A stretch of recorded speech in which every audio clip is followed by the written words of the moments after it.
ನಾನು ಜರ್ಮನಿಯಲ್ಲಿ ಒಂದು 10 ವರ್ಷ ಕೆಲಸ ಮಾಡ್ತಾ ಇದ್ದೆ. ಸೊ ಒಂದು ದಿವಸ ಒಂದು ನರ್ಸರಿಗೆ ಗಿಡ ತರಕ್ಕೆ ಅಂತ ಹೋದೆ, ಹೂವಿನ ಗಿಡ ತರಕ್ಕೆ ಅಂತ. ಆಗ ಅಚಾನಕ್ಕಾಗಿ ಕಣ್ಣಿಗೆ ಒಂದು ದೊಡ್ಡ ಮರ ಕಾಣಿಸ್ತು. ಇದೇನು ಈ ಥರ ಮರ ಇದೆಯಲ್ಲ ಅಂತ ಹೋಗಿ ನೋಡಿದೆ. ಅದು ನೋಡಿದ್ರೆ ನುಗ್ಗೆ ಮರ.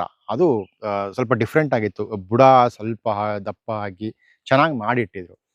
ಓಹ್! ಇಲ್ಲೆಲ್ಲ ಜರ್ಮನಿಯಲ್ಲೇ ನುಗ್ಗೆ ಗಿಡ ಇದೆಯಲ್ಲ, ನಾನು ಇವತ್ತೇ ಫಸ್ಟ್ ಎಲ್ಲ ನೋಡ್ತಾ ಇರೋದು ಅಂತಾಗ ವಿಚಾರಿಸಿದಾಗ, ಆ ಗಿಡ ಇಟಲಿಯಿಂದ ಜರ್ಮನಿಗೆ ಇಂಪೋರ್ಟ್ ಮಾಡ್ಕೊಂಡಿದ್ರು. ಯಾಕೆ ಇಂಪೋರ್ಟ್ ಮಾಡ್ತಿದ್ದಾರೆ ಅಂದರೆ ಅದು super food. Moringa it's a super food. Western ಕಂಟ್ರೀಸಲ್ಲಿ ಸಿಕ್ಕಾಪಟ್ಟೆ ಡಿಮ್ಯಾಂಡ್ ಇದೆ, ಸಿಕ್ಕಾಪಟ್ಟೆ ಯೂಸ್ ಮಾಡ್ತಾ ಇದ್ದಾರೆ. ಸೊ ನಾನು ಜರ್ಮನಿಲಿದ್ದಾಗ 1 ಕೆಜಿ ಮುರಿಂಗಾ ಪೌಡ್ರಿಗೆ ಹತ್ತತ್ರ €100 ಇತ್ತು. ಅಂತಂದರೆ ₹10,000.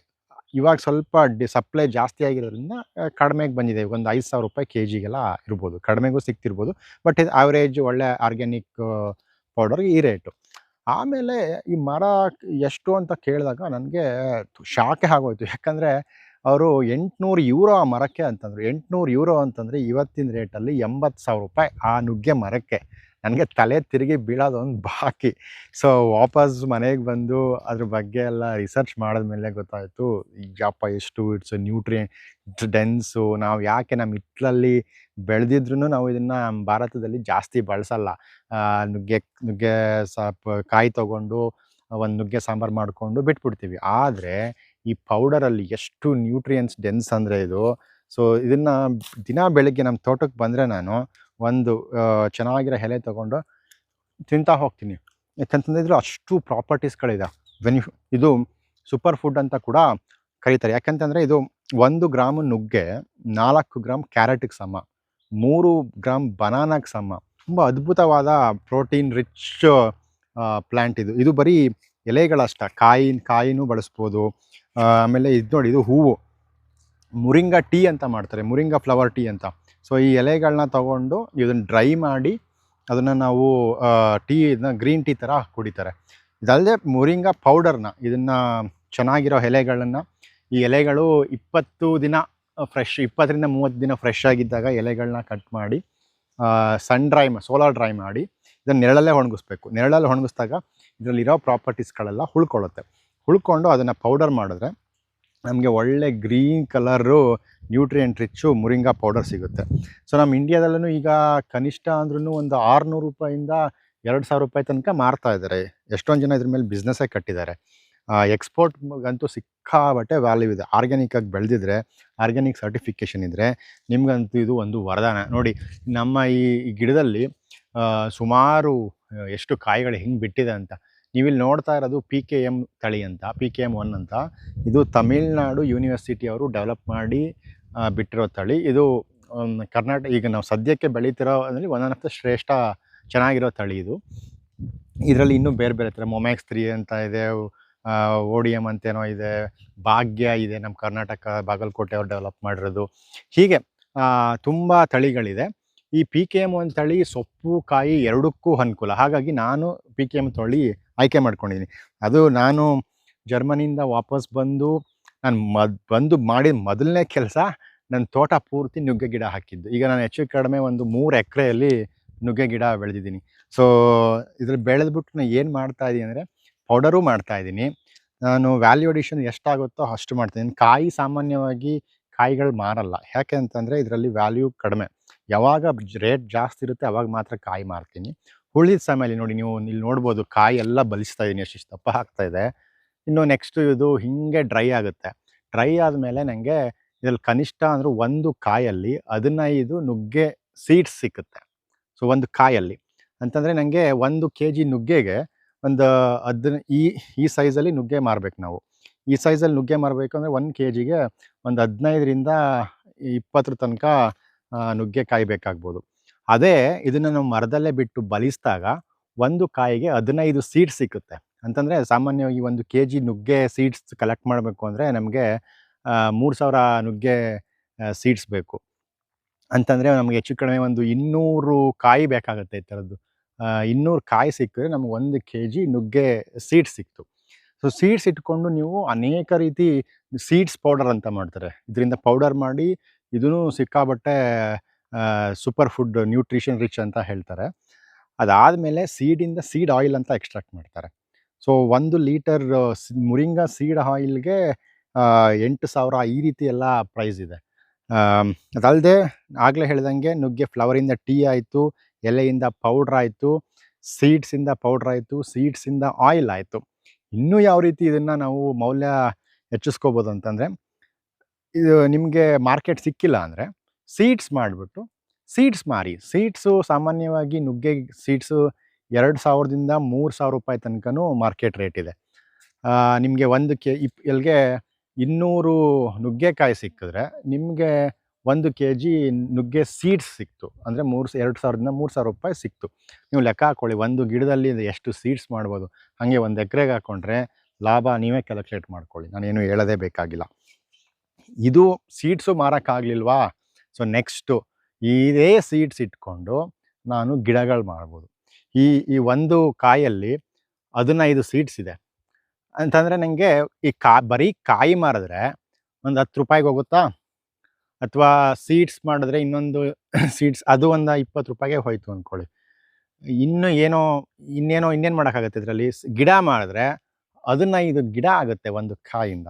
15 ಗಿಡದಲ್ಲಿ 5 ಗಿಡ ಮಾರ್ಟಾಲಿಟಿ ಸತ್ತೇ ಹೋಯ್ತು ಅಂದ್ಕೊಳ್ಳಿ, ನಿಮ್ಗೆ ಉಳ್ಕೊಂಡಿದ್ದು 10 ಗಿಡ ಅಂದ್ಕೊಳ್ಳಿ. 15 ರೂಪಾಯಿಗೆ 1 ಗಿಡ ಮಾರ್ಬೋದು. ಎಷ್ಟು ದಿವಸ, 1-1.5 ತಿಂಗಳು ಆದಮೇಲೆ ಒಂದು ಡೀಸೆಂಟ್ ಹೈಟಿಗೆ ಬರುತ್ತೆ. ಆ ಹೈಟಿಗೆ ಬಂದಾಗ ನೀವು ನುಗ್ಗೆ ಗಿಡ ಮಾರಿ. 10 ಗಿಡ ಒಂದು ಕಾಯಿಂದ ಅಂತಂದರೆ ನಿಮಗೆ 150 ರೂಪಾಯಿ ಒಂದು ಕಾಯಿಂದ ಸಿಕ್ತು. ಸೊ ಬರೀ ಕಾಯಿ ಮಾರಿದ್ರೆ 10 ರೂಪಾಯಿ 15 ರೂಪಾಯಿ ಸಿಕ್ತಿದ್ದ ಜಾಗದಲ್ಲಿ 150 ರೂಪಾಯಿ ಸಿಗ್ತಾ ಇದೆ. ನಿಮ್ಮ ಖರ್ಚು 50 ರೂಪಾಯಿನ ಕಳೀರಿ, 100 ರೂಪಾಯಿ ಸಿಕ್ತು ಒಂದು ಕಾಯಿಗೆ.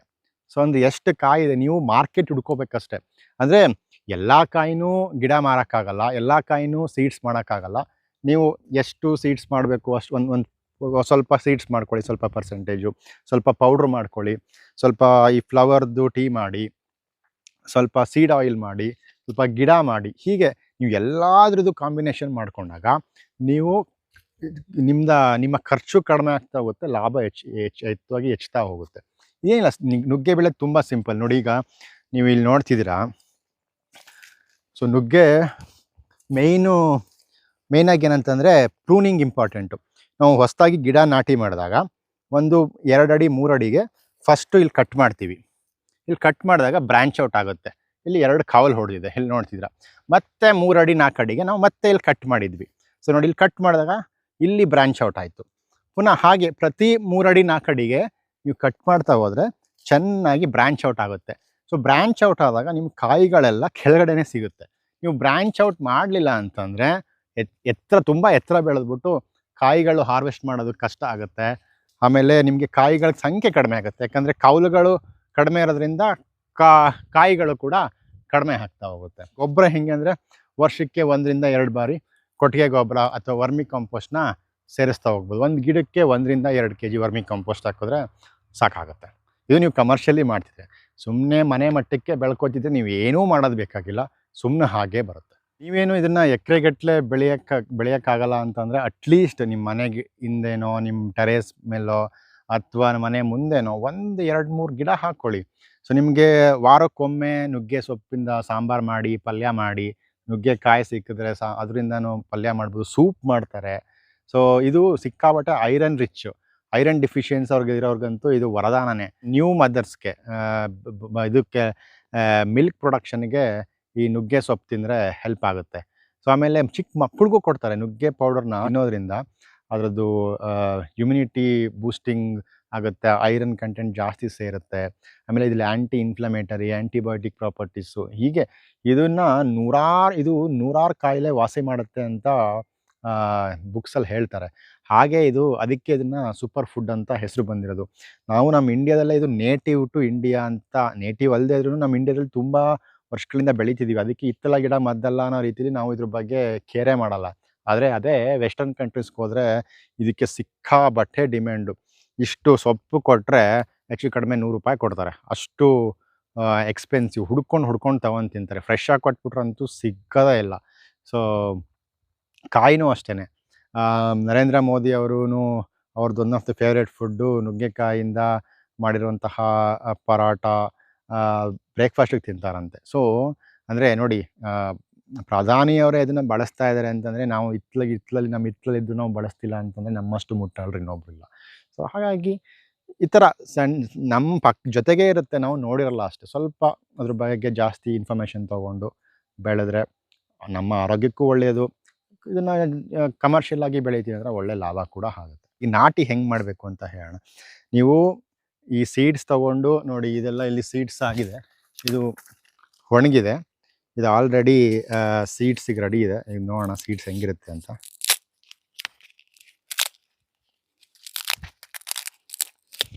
ಓಕೆ, ಇನ್ನೂ ಸ್ವಲ್ಪ ಬಲಿಬೇಕಿತ್ತು, ಇದು ಸೀಡ್ಸು ಇನ್ನೂ ಕಂಪ್ಲೀಟ್ ಆಗಿಲ್ಲ. ಬಟ್ ಈ ರೀತಿ ಇನ್ನೂ ಸ್ವಲ್ಪ ಬಲ್ತ ಮೇಲೆ ಇದು ಬ್ರೌನ್ ಕಲರ್ ಬರುತ್ತೆ. ಈ ಬ್ರೌನ್ ಕಲರ್ ಬಂದ ಮೇಲೆ ನಾನು ತೋರಿಸ್ತೀನಿ, ಬೇರೆ ಸೀಡ್ಸ್ ಇದೆ ನನ್ನ ಹತ್ರ. ಸೊ ಈ ಬ್ರೌನ್ ಕಲರ್ ಬಂದ ಮೇಲೆ ಅದು ಮೆಚೂರ್ ಆಗಿದೆ ಅಂತ ಅರ್ಥ. ಮೆಚೂರ್ ಆದಮೇಲೆ ನೀವು ಅದನ್ನು ಡೈರೆಕ್ಟಾಗಿ ನೀವು ಭೂಮಿ ಮೇಲೂ ಹಾಕ್ಬೋದು. ಇಲ್ಲ ಅಂತಂದರೆ ನರ್ಸರಿ ಮಾಡ್ಕೊಳ್ಳಿ. ನಿಮ್ಮ ಒಂದು ಪಾಟ್ ತೊಗೊಂಡು, ಕವರ್ಸ್ ತೊಗೊಂಡು, ಅರ್ಧ kg ಕವರ್ ತೊಗೊಂಡು ಅದಕ್ಕೆ ಗೊಬ್ಬರ, ಕಾಂಪೋಸ್ಟ್ ಗೊಬ್ಬರ ಹಾಕ್ಕೊಂಡು ಗಿಡ ಮಾಡಿಕೊಂಡು ನಾಟಿ ಮಾಡ್ಬೋದು. ಈ ನಾಟಿ ಮಾಡ್ಬೇಕಾದ್ರೆ ನೀವು ಏರು ಮಡಿ ಮಾಡ್ಕೊಳ್ಳಿ. ಅಂದರೆ ಯಾಕೆಂದರೆ ನುಗ್ಗೆಗೆ ಸ್ಟಾರ್ಟಿಂಗಲ್ಲಿ ನೀರು ತೇವ ಜಾಸ್ತಿ ಆಗೋದ್ರೆ ಗಿಡ ಬರಲ್ಲ. ಸೊ ಇದು ಒಂದು ತಕ್ಕ ಮಟ್ಟಿಗೆ ಬೆಳೆಯೋ ತನಕ ಸ್ವಲ್ಪ ನೋಡ್ಕೊಳ್ಳಿ. ಒಂದು 6 ತಿಂಗಳು ಚೆನ್ನಾಗಿ ನೋಡ್ಕೊಳ್ಳಿ. ಆಮೇಲೆ ಇದ್ರ ಬಗ್ಗೆ ನೀವು ಜಾಸ್ತಿ ತಲೆನೇ ಕೆಡಿಸ್ಕೊಳ್ಳಬೇಕಾಗಿಲ್ಲ. ಸಿಕ್ಕಾಬಟ್ಟೆ ಲೋ ಮೇಂಟೆನೆನ್ಸು. ನೀರು ವಾರಕ್ಕೊಮ್ಮೆ ಕೊಟ್ಟರೆ, ಸ್ಟಾರ್ಟಿಂಗು ಒಂದು 3 ದಿವಸಕ್ಕೊಂದು ಸರಿ ಕೊಡಬೇಕಾಗತ್ತೆ. ಒಂದು ಸರಿ ಕಾಂಡ ಎಲ್ಲ ಬಲ್ತ ಮೇಲೆ ವಾರಕ್ಕೊಮ್ಮೆ ಕೊಟ್ಟರು ಆಯಿತು, ತೊಂದರೆ ಇಲ್ಲ. ಮಳೆಗಾಲದಲ್ಲಂತೂ ನೀರೇ ಬೇಕಿಲ್ಲ ಇದಕ್ಕೆ. ಜೊತೆಗೆ ಇದನ್ನು ಓಕೆ, ಈಗ ನಾಟಿ ಹೆಂಗೆ ಮಾಡಬೇಕು ಅಂತ ಹೇಳಿದೆ, ಯಾವ ಅಂತರದಲ್ಲಿ ಮಾಡಬೇಕು ಅಂತರ. ನಾನಿಲ್ಲಿ 10x10 10 ಅಡಿಗೆ ಒಂದೊಂದು ನುಗ್ಗೆ ಗಿಡ ಹಾಕಿದ್ದೀನಿ. ನಾನು ಯಾಕೆ 10 ಅಡಿಗೆ ಒಂದೊಂದು ನುಗ್ಗೆ ಗಿಡ ಹಾಕಿದ್ದೀನಿ ಅಂದರೆ, ನನಗೆ ಬೇಕಾಗಿದ್ದು ಮಲ್ಟಿಪರ್ಪಸ್. ಕಾಯಿ ಬೇಕು ಅಂತ ಕಾಯಿ, ಸೊಪ್ಪು ಬೇಕು ಅಂದಾಗ ಸೊಪ್ಪು, ಆ ರೀಸನ್ಗೆ 10 ಅಡಿಗೆ ಹೊಂದಾಕೊಂಡಿದ್ದೀನಿ. ನೀವು ಬರೀ ಕಾಯಿಗೆ ಅಂತಂದರೆ 10 ಅಡಿಗೆ ಹಾಕಲೇಬೇಕು. ಸೊಪ್ಪು ಬೆಳಿತೀನಿ, ಸೊಪ್ಪು ಬೆಳ್ಕೊಂಡು ಪೌಡ್ರ್ ಮಾಡ್ತೀನಿ ಅಂದರೆ ಇನ್ನೂ ಡೆನ್ಸ್ ಫಾರ್ಮಿಂಗ್ ಮಾಡ್ಬೋದು. 3 ಅಡಿಗೊಂದು, 2 ಅಡಿಗೊಂದು, 5 ಅಡಿಗೊಂದು, ನಾನಾ ರೀತಿ ಮಾಡ್ತಾರೆ. ನಿಮ್ಗೆ ಯಾವುದು ಅನುಕೂಲ ಆ ಥರ ನೀವು ಮಾಡ್ಕೋಬೋದು. ಸೊ ಮೇಯ್ನಾಗಿ ಇದರಲ್ಲಿ ಪ್ರೂನಿಂಗ್ ತುಂಬ ಇಂಪಾರ್ಟೆಂಟು. ಪ್ರೂನಿಂಗ್ ಮಾಡಲಿಲ್ಲ ಅಂದರೆ ಇದು ಫೇಲ್ಯೂರ್. ಇದು ಫೇಲ್ಯೂರ್ ಅಂತಂದರೆ ಗಿಡ ಬರುತ್ತೆ, ಹೆಲ್ತಿಯಾಗಿರುತ್ತೆ, ಬಟ್ ನಿಮಗೆ ಇಳುವರಿ ಕಡಿಮೆ ಬಂದುಬಿಡುತ್ತೆ.